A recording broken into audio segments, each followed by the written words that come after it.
that is one of the hardest places to go in the Championship. So yeah, I'll take that, especially after going 1-0 down.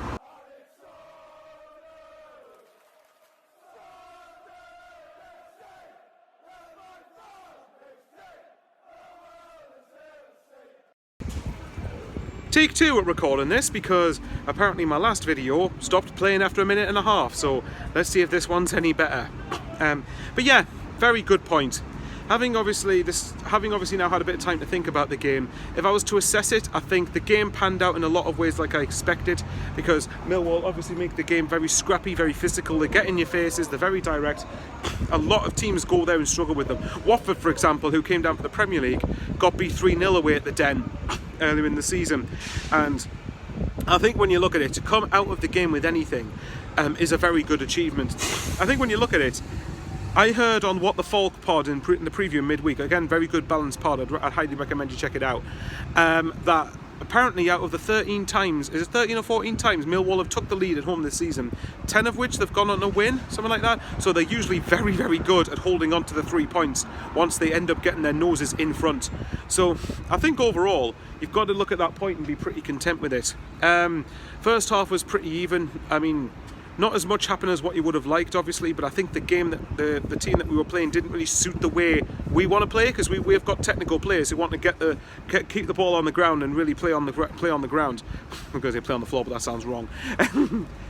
And then second half, for the first 15 or so minutes, from half time up until taking the lead, I think Millwall were the better side. I think we were struggling to match their physicality. They were penning us in a little bit. And then I think once they scored, we penned them in.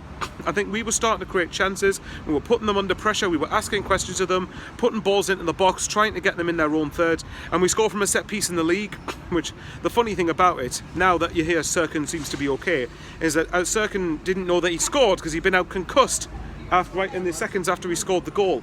And then apparently Tony Mowbray and the lads had to tell him that he had actually scored, that he had actually equalised. So yeah, that's amusing in and of itself. But yeah, I think a draw was probably about right. At times we got a bit bullied, and that's why I personally would have started Ekwa ahead of Michu in there.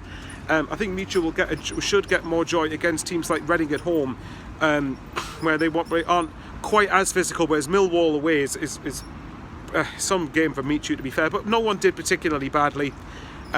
Maybe apart from Clark.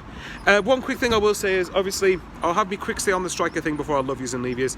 And by the way, trying to get 5,000 subscribers, so if you think I've earned a subscription from you, like and comment, like the video, like, comment and subscribe. That would mean a lot, because I'm trying to get a 5k, hopefully by the end of the season, but whenever, to be perfectly honest. I'll quickly have my say on Speakman. I don't think the striker thing people should just judge on Speakman on that. I think we have to remember and be nuanced enough and want to admit that he's actually done really well in terms of transfers, him and Stuart Harvey and the recruitment team as a whole. However, I'm going to be nuanced myself. Not getting a striker in was criminal on deadline day. Leaving us short up top with one striker, I don't think is good enough.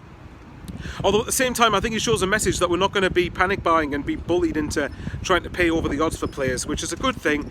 You're just putting a lot of pressure on Gelhardt to stay fit now, but nevertheless, it's happened. I think a lot of people have right to question it, as I think a lot of people, far from crawling up Speakman's you-know-what, I think have a right to praise him, that I think on the whole he's actually done really well. And I think that's perfectly balanced and fair. But anyway, I will leave you there, guys. Hopefully this video goes on and has some sound on it this time for the whole game, because otherwise I'd look like an idiot more than I usually do. Take care, everyone. We're back on Wearside for Cup and League action this week. Take care, stay safe, and love you lots.